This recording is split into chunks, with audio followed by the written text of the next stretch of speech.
Good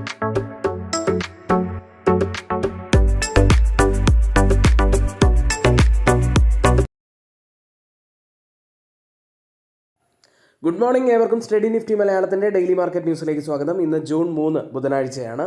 ഇന്നത്തെ ഏറ്റവും ടോപ്പായിട്ടുള്ള ചില ഹൈലൈറ്റ്സ് മാത്രം ഒന്ന് നോക്കാം. ഇന്റർനാഷണൽ എനർജി ഏജൻസി IEAയുടെ ഒരു മുന്നറിയിപ്പിനെ കുറിച്ചാണ് ആദ്യം പറയുന്നത്. സ്ട്രെയിറ്റ് ഓഫ് ഹോർമൂസ് പൂർണ്ണമായും തുറക്കാത്ത പക്ഷം പ്രശ്നങ്ങൾ രൂക്ഷമാകാൻ സാധ്യതയുണ്ട്.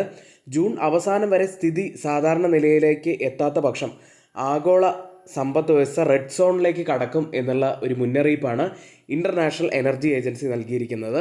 പ്രത്യേകിച്ച് ഏറ്റവും കൂടുതൽ അത് ബാധിക്കാൻ പോകുന്നത് ഏഷ്യൻ രാജ്യങ്ങളെ തന്നെയായിരിക്കും. ക്രൂഡ് ഓയിലിലൊക്കെ ഇപ്പോൾ വീണ്ടും ഒരു നേട്ടമാണ് കാണാൻ കഴിയുന്നത്. ബ്രന്റ് ഫ്യൂച്ചേഴ്സ് 1% ഉയർന്ന് ഇന്നലെ $96 ഇന്നും ബ്രന്റ് ഫ്യൂച്ചേഴ്സ് നേട്ടത്തിൽ തന്നെയാണ്. $97 പെർ ബാരൽ എന്ന നിലയിൽ 1% നേട്ടത്തിലാണ് ഇപ്പോഴും ട്രേഡ് ചെയ്യുന്നത്. ഇനി ഗ്ലോബൽ മാർക്കറ്റുകളിൽ ആദ്യം US മാർക്കറ്റുകൾ. ചെറിയ നേട്ടത്തിലാണ് വാൾ സ്ട്രീറ്റ് ഇന്നലെ ക്ലോസ് ചെയ്യുന്നത്. ടെക് ഓഹരികൾ തന്നെയായിരുന്നു കൂടുതൽ നേട്ടമുണ്ടാക്കിയത്, 2.5% ഉയർന്നു.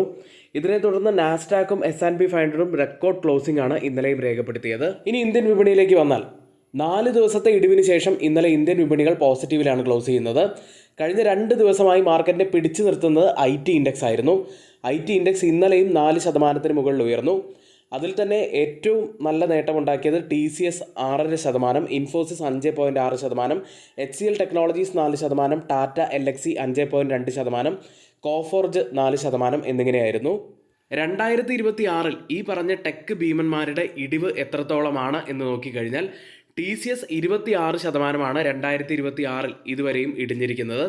HCL ടെക്നോളജീസ് 25%, ഇൻഫോസിസ് 22%, വിപ്രോ 21%-ൻ്റെയും ഇടിവാണ് ഉണ്ടാക്കിയിരിക്കുന്നത്. ഇതിൻ്റെ ഇത്രയും വലിയൊരു ഇടിവിന് ശേഷമുള്ള ഒരു ബൗൺസ് ബാക്ക് അല്ലെങ്കിൽ ഒരു റിക്കവറിയാണ് ഇപ്പോൾ നമുക്ക് IT സെക്ടറിൽ കാണാൻ കഴിയുന്നത്. ഇപ്പോഴുള്ള ഈ ഒരു റിക്കവറി IT സെക്ടറിലേക്ക് ഇൻവെസ്റ്റേഴ്സിൻ്റെ ഒരു ഷിഫ്റ്റ് കൂടി കാണിക്കുന്നുണ്ട്. അത് ഒരു ശുഭസൂചന തന്നെയാണ്. IT സെക്ടറുമായി ബന്ധപ്പെട്ട ഒരു പ്രധാനപ്പെട്ട ഇവൻ്റായിട്ട് നമുക്ക് പറയാനുള്ളത് ആക്സെഞ്ചറിൻ്റെ റിസൾട്ട് തന്നെയാണ്. US നിന്നും ജൂൺ 17 ആക്സെഞ്ചറിൻ്റെ റിസൾട്ട് വരുന്നത്. ഇത് IT സെക്ടറിനെ സംബന്ധിച്ച് വളരെ പ്രധാനപ്പെട്ട ഒന്നാണ്. ഇനി കാര്യങ്ങൾ IT സെക്ടറിന് ഫേവറലായിട്ടാണോ പോകുന്നതെന്ന് ചോദിച്ചു കഴിഞ്ഞാൽ ഇന്നലെ US ലിസ്റ്റ് ചെയ്ത IT സെക്ടറുകളിൽ വലിയ ഇടിവാണ് കണ്ടത്.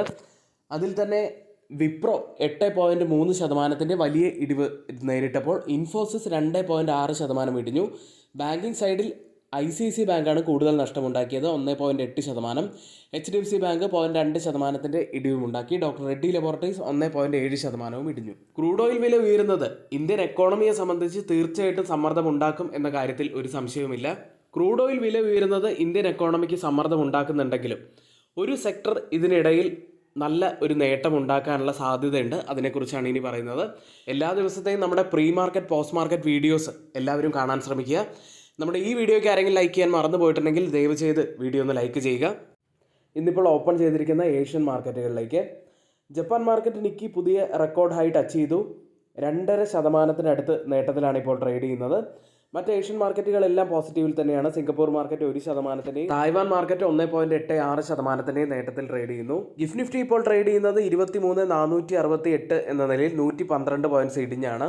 ഇപ്പോൾ സമയം 7 മണിയാണ്. ഇപ്പോഴത്തെ ഈ ഒരു നില വെച്ച് 135 പോയിന്റ്സിൻ്റെ ഒരു ഗ്യാപ് ഡൗൺ ഓപ്പണിങ്ങിനാണ് സാധ്യതയുള്ളത്. ഇനി നമ്മൾ ഹൈലൈറ്റ് ആയിട്ട് പറഞ്ഞ ഒരു വാർത്തയിലേക്കാണ്.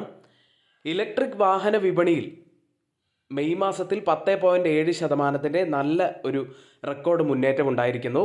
മെയ് മാസത്തിൽ റീറ്റെയിൽ ഓട്ടോമൊബൈൽ വിപണിയിൽ വിറ്റഴിക്കപ്പെട്ട ഓരോ 10 വാഹനങ്ങളിലും ഒരെണ്ണത്തിൽ കൂടുതൽ ഇലക്ട്രിക് വാഹനങ്ങൾ അഥവാ EV ആയിരുന്നു എന്ന് റിപ്പോർട്ട് വരുന്നു. ചരിത്രത്തിൽ ആദ്യമായാണ് ഇങ്ങനെ ഒരു നേട്ടം കൈവരിക്കുന്നത്. ഇതിൽ പ്രത്യേകം നമ്മൾ ശ്രദ്ധിക്കേണ്ട കാര്യം പെട്രോൾ ഡീസൽ വാഹനങ്ങളിൽ നിന്നും ഒരു ഷിഫ്റ്റ് ഇപ്പോൾ നടക്കുന്നു എന്നതിൻ്റെ സൂചന തന്നെയാണിത്. മറ്റ് അസറ്റ് ക്ലാസ്സുകളിലേക്ക് വന്നാൽ കേരളത്തിലെ ഗോൾഡ് പ്രൈസ് പവന് 1,14,560 എന്ന നിലയിലാണ്. ഇന്ന് ഫോക്കസിലുള്ള വലിയ ഇടിവ് നേരിട്ടിരിക്കുന്നത് ബിറ്റ്കോയിൻ ആയിരുന്നു. വീണ്ടും 70,000 താഴേക്ക് ഇടിഞ്ഞിരിക്കുന്നു. ഇപ്പോൾ $66,000 ട്രേഡ് ചെയ്യുന്നത്. 7% വലിയ ഇടിവിൽ തന്നെയാണ് ബിറ്റ്കോയിൻ ഉള്ളത്. ഇന്നത്തെ ഏറ്റവും ഹൈലൈറ്റ് ആയിട്ടുള്ള ഏറ്റവും പ്രധാനപ്പെട്ട കുറച്ച് അപ്ഡേറ്റുകളാണ് നമ്മൾ പറഞ്ഞത്.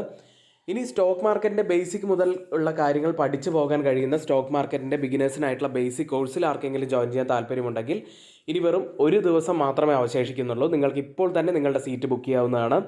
തൊട്ട് താഴെ നമ്മൾ കൊടുത്തിരിക്കുന്ന വാട്സപ്പ് നമ്പറിലും അതുപോലെ ഡിസ്ക്രിപ്ഷൻ ബോക്സിലും കമൻറ്റ് ബോക്സിലും നൽകിയിരിക്കുന്ന ആ കോഴ്സ് ഡീറ്റെയിൽസ് നൽകിയിരിക്കുന്ന വാട്സപ്പ് നമ്പറിൽ മെസ്സേജ് അയച്ച് നിങ്ങൾക്ക് ആ കോഴ്സിൽ ജോയിൻ ചെയ്യാവുന്നതാണ്. പ്രധാനപ്പെട്ട ചില സ്റ്റോക്ക് ന്യൂസുകളിലേക്ക്. ആദ്യം വേദാന്ത എന്ന കമ്പനിയാണ്. ഇന്ന് ഫോക്കസിൽ വെക്കേണ്ട ഒരു കമ്പനിയാണ് വേദാന്ത. വേദാന്തയുടെ ഉപകമ്പനിയായിട്ടുള്ള ഹിന്ദുസ്ഥാൻ സിങ്കിൻ്റെയും ഓഫീസുകളിൽ എൻഫോഴ്സ്മെൻറ്റ് ഡയറക്ടറേറ്റ് ED പരിശോധന നടത്തി എന്നുള്ള ഒരു നെഗറ്റീവായിട്ടുള്ള വാർത്ത വരുന്നുണ്ട്. അന്വേഷണ ഉദ്യോഗസ്ഥരുമായി പൂർണ്ണമായും സഹകരിക്കുന്നുണ്ടെന്നാണ് കമ്പനി അറിയിച്ചത്. ഇന്നത്തെ പ്രധാനപ്പെട്ട ചില സ്റ്റോക്ക് ന്യൂസുകളിലേക്ക്. ആദ്യം ഇൻഫോസിസ്. സാമ്പത്തിക കുറ്റകൃത്യങ്ങൾ, ഫിനാൻഷ്യൽ ക്രൈം തടയുന്നതിനുള്ള സംവിധാനങ്ങൾ ആധുനികവൽക്കരിക്കുന്നതിനായി നോർവേയിലെ ഏറ്റവും വലിയ ബാങ്കായ DNB ബാങ്കുമായുള്ള സഹകരണം ഇൻഫോസിസ് വ്യാപിപ്പിച്ചു. അടുത്തത് ബ്ലിസ് GVS ഫാർമ എന്ന കമ്പനിയാണ്. മഹാരാഷ്ട്രയിലെ പാൽഗരയിലുള്ള കമ്പനിയുടെ പ്ലാന്റിന് ലോകാരോഗ്യ സംഘടനയുടെ അംഗീകാരം ലഭിച്ചു. മികച്ച ഉൽപ്പാദന രീതിയിലേക്കുള്ള മാനദണ്ഡങ്ങൾ പ്ലാന്റ് കൃത്യമായി പാലിക്കുന്നുണ്ടെന്ന് WHO വ്യക്തമാക്കി. അടുത്തതായി ധനുക അഗ്രിടെക് എന്ന കമ്പനിയാണ്. കമ്പനിയുടെ 70 കോടി രൂപയുടെ ഓഹരി തിരികെ വാങ്ങാൻ, അതായത് ഷെയർ ബൈബാക്ക് പദ്ധതി ഇടുന്നതായി കമ്പനി അറിയിച്ചു. ജൂൺ 4-നാണ് ഷെയർ ബൈബാക്ക് ആരംഭിക്കുക. ഒരു ഷെയറിന് 1400 എന്ന നിരക്കിൽ പരമാവധി 5 ലക്ഷം രൂപയുടെ ഓഹരികളാണ് തിരികെ വാങ്ങുന്നത്. FIDA ആക്ടിവിറ്റി നോക്കുകയാണെങ്കിൽ വലിയ സെല്ലിംഗ് ആണ് FISൻ്റെ ഭാഗത്തു നിന്നും കഴിഞ്ഞ കുറച്ച് ദിവസങ്ങളായിട്ട് കാണാൻ കഴിയുന്നത്. FIS 8363 കോടി രൂപയ്ക്കാണ് ഇന്നലെ സെല്ല് ചെയ്തിട്ടുള്ളത്. DIS ആവട്ടെ ഇന്നലെ വലിയ ബൈയിങ്ങിലേക്ക് പോയി. അതുതന്നെയാണ് ഇന്നലെ നമുക്ക് മാർക്കറ്റിൽ കാണാൻ കഴിഞ്ഞത്. 9589 കോടി രൂപയ്ക്കാണ് അവർ ക്യാഷ് മാർക്കറ്റിൽ ബൈ ചെയ്തത്.